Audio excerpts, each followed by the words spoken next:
தமிழ் திண்ணை நேயர்களுக்கு என் அன்பான வணக்கங்கள். இன்று எழுத்தாளர் சுதாகர் சுப்பிரமணியன் அவர்களிடம் பேச போகிறோம். எழுத்தாளர் சுதாகர் சுப்பிரமணியன் வந்து ஒரு பெரிய தொழிலதிபர்.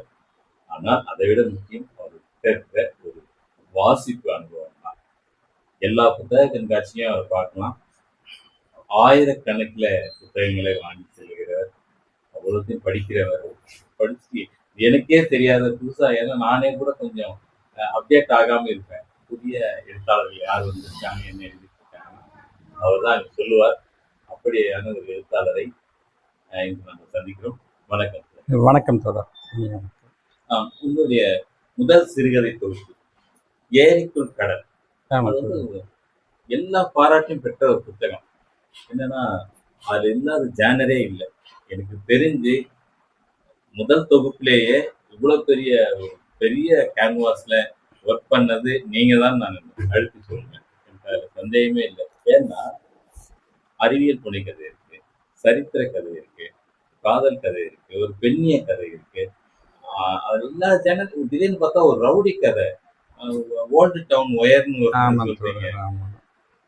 எப்படி இவ்வளவு அனுபவம்னு எனக்கு தெரியல. அது வந்து ஒரு பெரிய ஒரு ரவுடிகள் ஏரியால இருக்கிற ஒரு மனிதனை பத்தி சொல்றீங்க, பெரிய செல்வந்தன் பத்தி சொல்றீங்க, ஒரு கூல் மோகன், ஒரு குடிகார சமூகத்தை சொல்றீங்க, ஒரு வள்ளி ஃபவுண்டேஷன் என்கிற ஒரு கதையை வந்து ஒரு தொலைந்து போன ஒரு குழந்தையை மீண்டும் பார்க்கிற ஒரு கதை. இப்படி வந்து வெவ்வேறு விதமான ஜேனர் அந்த கதையில தொகுப்புல எல்லாமே எனக்கு பிடிச்சிருந்தது. இத்தனை வாழ்க்கை அனுபவங்கள் எப்படி கிடைச்சது, அதை எழுத்தாக்கணும் என்கிற ஆசை எப்படி இருந்தது சொல்லுங்க. நல்ல கேள்வி தோழர். என்னன்னா, நீங்க நினைக்கிற அளவுக்கு அது வந்து எல்லா வகையான சிறுகதைகளா மாறும் அப்படின்னு நான் எதிர்பார்த்து எழுதலை. ஏன்னா உங்களை போன்ற மூத்த எழுத்தாளர்கள் மத்தியில் நாங்கள்லாம் ஒரு சிறு எறும்பை போல நான்லாம். என்ன காரணம்னா, தொடர்ந்து நீங்க ஒரு 30 ஆண்டு காலம் இந்த எழுத்து பணியில ஆக சிறந்த பணிகள் எல்லாம் நீங்க தொடர்ந்து செஞ்சுட்டு இருக்கிறீங்க. உங்க அளவுக்கெல்லாம் நாங்கள் உங்களை போன்றவர்களை பார்த்து தான் நாங்கள்லாம் எழுத்தாளராக மாற வேண்டும் என்ற எண்ணம் வந்து எங்களுக்கு வந்தது. அதுவும் நீங்கள் கொடுக்குற ஊக்கங்களை வந்து இளைய தலைமுறைக்கு வந்து நீங்கள் எப்படி எழுதணும், ஒரு சொல்லாட்சின்னா என்ன, ஒரு இது மாதிரி நிறைய வளரும் தலைமுறைகளுக்கு உங்களை போன்ற மூத்த எழுத்தாளர்கள் எங்களுக்கு ஊக்கம் அளிக்கிறதுனால முதல்ல என்ன வருதுன்னு எழுதி பார்ப்போம் அப்படின்ற ஒரு அடிப்படையில தான் இந்த முதல் சிறுகதை தொகுப்பு வந்து எழுதணுன்றோட. நான் கிராமத்துல பிறந்து வளர்ந்ததுனாலயோ என்னவோ தெரியல, எனக்கு நிறைய அனுபவங்கள் எனக்கு கிடைச்சது தோட. அந்த வாழ்வியல் அனுபவங்கள் வந்து நமக்கு எப்படி மாறுச்சு அப்படின்னு பார்த்தீங்கன்னா, புத்தக வாசிப்பு நமக்கு வந்து தொடங்குச்சு. சிறு வயதிலிருந்து வந்து எனக்கு பார்த்தீங்கன்னா ராணி காமிக்ஸ் தான் எல்லாருமே அப்படி ஆரம்பிச்சது தான். வாழ்க்கையினுடைய அடிப்படையில வந்து குமுதம், கல்கண்டு, ராணி காமிக்ஸ், மாயாவி. அதன் பிறகு கொஞ்சம் வளர்ந்த உடனே கண்மணி படிக்க ஆரம்பித்தேன். அப்புறம் பார்த்தீங்கன்னா அம்புலி மாமா. அப்போ ஒவ்வொரு காலகட்டத்திற்கு ஏற்ற மாதிரி மாறிட்டே வந்தேன் தோழர். அப்படி வரும்பொழுது தான் ஜெயகாந்தனுடைய அவர்களுடைய புதுமை பித்தன் அவர்களுடைய கதைகள். அப்புறம் நான் 7ஆம் வகுப்பு படிக்கும் பொழுதே எனக்கு கண்ணதாசனை அறிமுகப்படுத்தினார் என்னுடைய நண்பருடைய தகப்பனார். அர்த்தமுள்ள இந்து மதம் தான் நான் படித்த ஒரு கண்ணதாசனை பார்த்து வியந்து போனேன். ஒரு எழுத்தாளன் இப்படியெல்லாம் எழுதுவானா அப்படின்ற மாதிரி கண்ணதாசனை வந்து நான் வந்து அப்புறம் அவரு ஆமாம் தோழர்.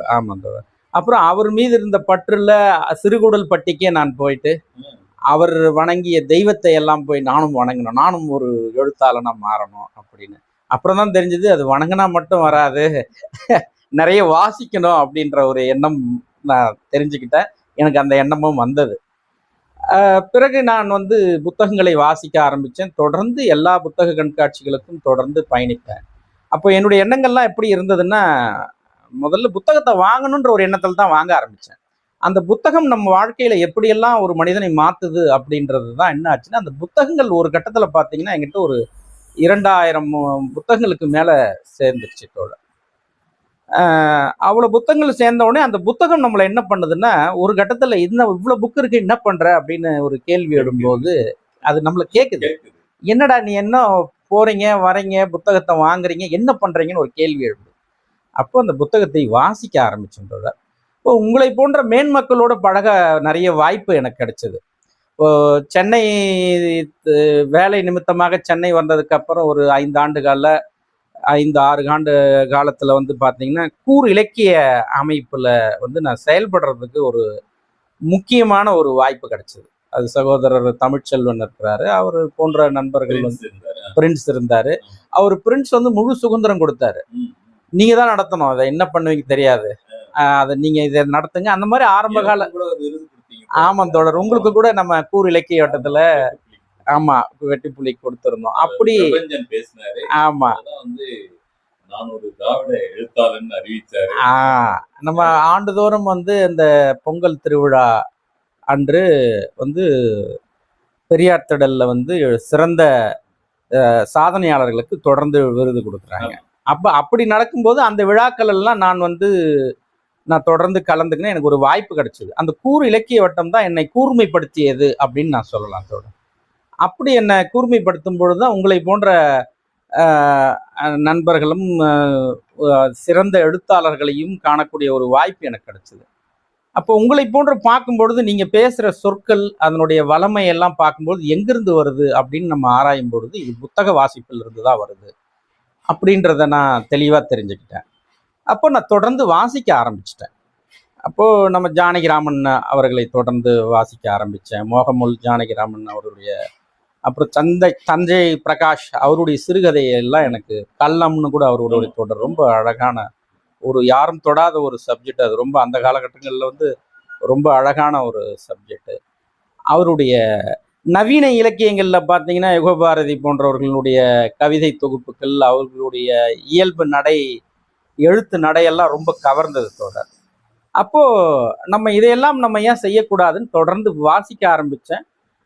முதல்ல நம்ம வந்து மின்னங்காடி நீங்கள் தான் வந்து என்னை வந்து அறிமுகப்படுத்துனது நீங்கள் தான். நான் அடுத்து வந்து தஞ்சியம்மாள்னு ஒரு நாவல் எழுதிய தயார் நிலையில் இருக்கு தொடர். சிறுகதை தொகுப்பும் தயார் நிலையில் இருக்குது. இந்த ஒரு புத்தகம் வந்து என்னை வந்து முதல்ல வந்து ஒரு எழுத்தாளனா அங்கீகரிக்கிறதுக்காக மட்டும்தான் அந்த புத்தகம் வந்தது. இதில் நான் வந்து நிறைய பயிற்சி எடுத்துக்கணும் தொடர். இந்த புத்தகம் வந்து நம்ம அடுத்த கட்டத்திற்கு பயிற்சி எடுத்தீங்க. அதுதான் நான் முதல்ல சொல்ல வந்தேன்.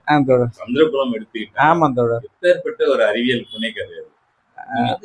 தஞ்சை பிரகாஷ் சொன்னீங்க. ஆமாம் தோழர். கதையில தஞ்சை பிரகாஷ் பாக்குறேன், அல்லது வந்து இவருக்கு புதுமைப்பு பாதிப்பு, சுஜாதாவோட பாதிப்பு, எல்லாரும் நீங்க நிறைய வாசிக்கிறீங்கன்றது ஒவ்வொரு கதையில இருந்தும் தெரியுது. ஒவ்வொரு உங்களுக்கான ஒரு கைரேகையா ஒரு ஒரு அடையாளமா மாறுகிற எல்லா குறிப்புகளும் அந்த கதைகள்ல நான் பார்த்தேன்.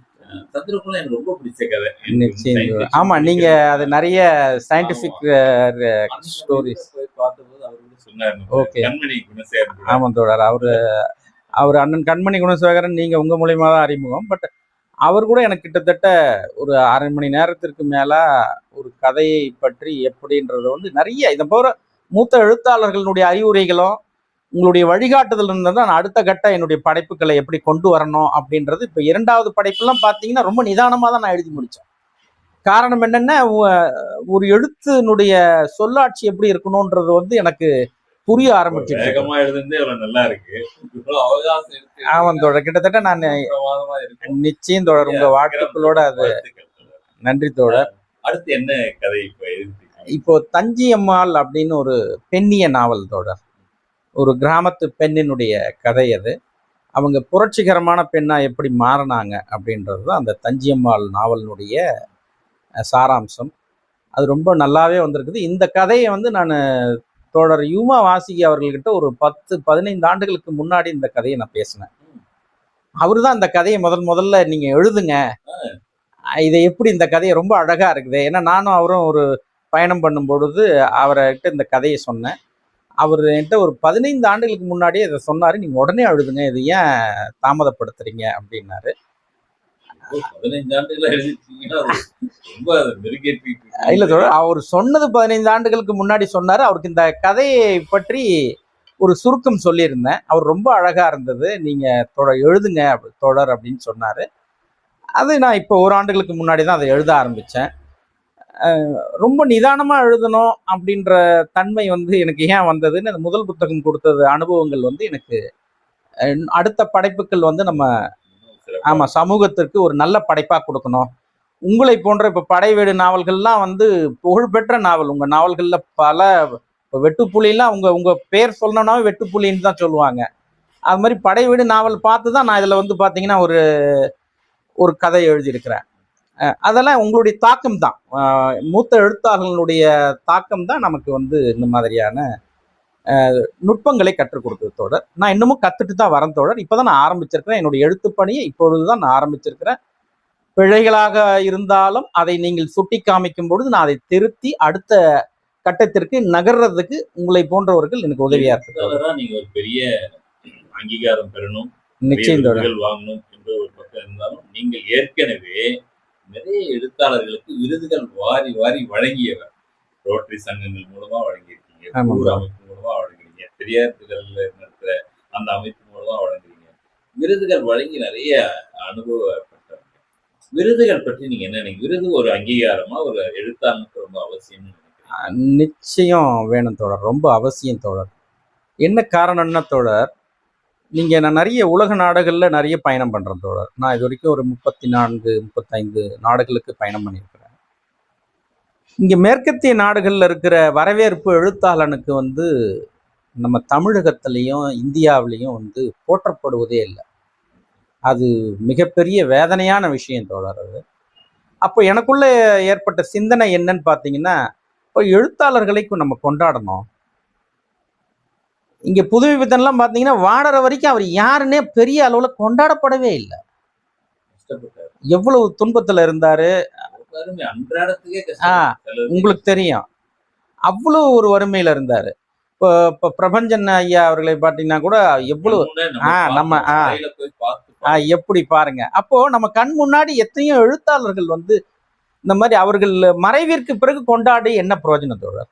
அது சரிவர வராது தோழர். ஏன் சரி வராதுன்னா, ஒரு படைப்பாளனை இந்த சமூகத்திற்காக எழுதுறான். தன் வாழ்நாளில் ஒரு படைப்புக்காக அதுல பெரிய வருவாய் இல்லைனாலும் அதை வந்து ஒரு படைப்புக்காக அது எழுதும்போது அந்த எழுத்தாளனை இந்த சமூகம் கொண்டாட தவறிடுது தோழர். இது அரசாங்கமும் வந்து இப்பொழுதுதான் கொஞ்சம் அரசாங்கம் வந்து கொஞ்சம் கொஞ்சமா வராங்க.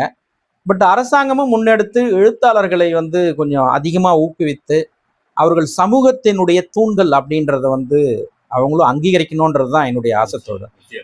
நீங்க வந்து ஒரு தொழிலதிபரும் கூட. ஆமாங்க, வெற்றிகரமான ஒரு தொழில் நடத்திட்டு இருக்கீங்க. எப்படி உங்களுக்கு நேரம் கிடைக்குது? ஏன்னா இது தொழிலை விட்டுட்டு இதுல எழுதுறதும் சாதாரண விஷயம் இல்லை. எல்லா அடிப்படை மக்களுடைய கூறுகளையும் சொல்றீங்க. ஒரு ரவுடி எப்படி இருப்பான், ஒரு பையனை பொத்தி பொத்தி அதுல பாசன்னா அது வந்து அவளை பொத்தி பொத்தி வளர்த்த ஒரு குழந்தை என்னவா மாறி இருக்கான்னு ஒரு கதையை சொல்றீங்க. உளவியல் ரீதியான கதைகள் சொல்றீங்க, அந்த சரித்திர கதை சொல்றீங்க. அந்த சந்திரகுலமே எடுத்துங்க, பெரிய இது நடக்குது. பிரதமர்லாம் இன்வால்வ், ISRO இன்வால்வ் ஆகுது. கடைசியில அந்த குளம் என்ன ஆகுது, வட்டி எல்லாம் வந்து தேங்காய் பூ பழம் வச்சுட்டு இருக்கான். சாமி கோயிலா மாறி எங்க ஆரம்பிச்சு எங்க அது வந்து அதுல 2-3 விஷயம் இருக்கு. மனிதர்களுடைய பேராசை எல்லாத்தையும் சொல்றாங்க. அந்த குளத்து நீரை குடிச்சா எல்லாம் இளமையாயிடும். பிரதமரே அதுக்கு ஆசைப்படுறாரு, உலக நாடுகள்லாம் ஆசைப்படுது. ஆனா அந்த ஊர் மக்களுக்கு தெரியல. அது வந்து அது ஒரு குளம், தண்ணி குடிக்கிற ஒரு குளம் மாதிரி தான் அவங்க நினைச்சிட்டு இருக்காங்க. கடைசியில இந்த பேராசைனா ஒரு பொறுமை சிலை கிடைக்குறாங்க. இல்ல வேலையா அந்த கிளை அதுக்கு ஒரு வினோதமான பேர் வச்சிருக்கீங்கன்னு, ஜித்தாரா பேர் மாதிரி இருக்கு. அந்த மாதிரி ஒரு சிலையை வச்சு அப்புறம் தேங்காய் பூ பழம்னு வச்சு அது ஒரு மாதிரி சாமி கும்பிட்ட ஒரு தலமா அதை மாத்திட்டீங்க. இதெல்லாம் எதிர்பாராம நிறைய விஷயங்கள். அது பெரியார் கிட்ட இருந்து கத்துக்கினது தான் தோழர். அவர் வந்து நான் வந்து கடவுள் மறுப்பாளர் இல்லை, ஆனா பெரியார் திடல்ல அந்த சுதந்திரம் இன்னமும் இருக்குது. அப்போ முதல் வரிசையில நான் அமரும்பொழுது ஆசிரியரும் வந்து ஏதாவது பத்திரிகை வெளியிடும் பொழுது என்னை அழைப்பார். மேடையில் அழைச்சி, வாங்க, உங்கள் கொள்கை வேறு என் கொள்கை வேறு, நீங்கள் சொன்னாலும் மாறப்போவதில்லை அப்படின்னு தான் சொல்லுவாரு. இப்போ சுபவி ஐயா போன்றவர்களோடலாம் நிறைய நெருக்கமான பழக்கம் ஏற்படும் பொழுது அப்படி அந்த டச் தான் வந்து அந்த கிளைமேக்ஸ்ல வந்தது. ஆமா சொன்னார் சுபவி அவர் கூட, நீங்கள் வந்து உங்க இயக்கத்துல என்னுடைய இயக்கத்துல எப்படி இருக்கீங்கன்னு வேற ஒரு தோழர் கேட்கும்போது சொன்னாரு, சுபவி தோழர் வந்து இவர் வெளியிலிருந்து ஆதரவு தருவர், நீங்கள் உள்ளிருந்து ஆதரவு தருபவர் அப்படின்னு ரொம்ப அழகா சொன்னார் அவர். அது உங்களுக்கு கூட அது நினைவு இருக்கு கரெக்டா? என்னுடைய புத்தக வெளியீட்டு விழான்னு சொன்னீங்க. ஆமா அது தோழர். கடை திறக்கிற விழா. ஆமா தோழர். அதெல்லாம் ஏன்னா இந்த போற அனுபவங்கள் தான் தோழர். உங்களுடைய கதையில பகுத்தறிவு சிந்தனை இருக்கு. அதுக்காக யாரையும் காயப்படுத்தி, நம்பிக்கை உள்ளவங்களை காயப்படுத்தவும் ஆமா இல்ல. தோழர். 2ம் இருக்கிறத நான் பார்க்கிறேன் இந்த கதைகள்ல. அதே மாதிரி எல்லாத்தையும் மீறி அன்பு, அறம் இதை தான் நீங்க உங்க கதைகள் எல்லாமே வலியுறுத்துது. அ இப்படி ஒரு தொகுப்பு குடுத்து ஒரு பெரிய சிறப்பு. அடுத்தடுத்து நீங்க நூல்களை எதிர்பார்க்கிறேன்.